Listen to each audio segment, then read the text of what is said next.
Let's learn how to edit text in Premiere Pro. First, add your video clip to the timeline.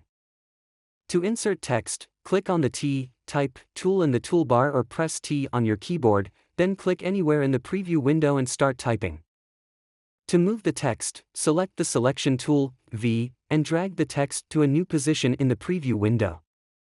If you need to adjust its timing, simply drag the text layer on the timeline to change when it appears, or extend/shorten it by dragging its edges. To customize your text, go to Window Essential Graphics, where you can change the font size and color using the fill option.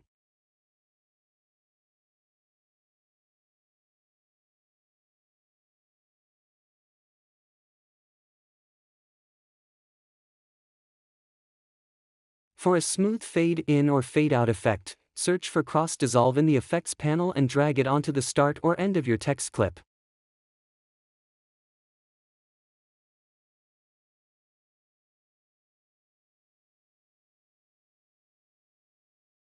That's it. Now you know how to edit text in Premiere Pro. Let me know in the comments what tutorial you'd like next.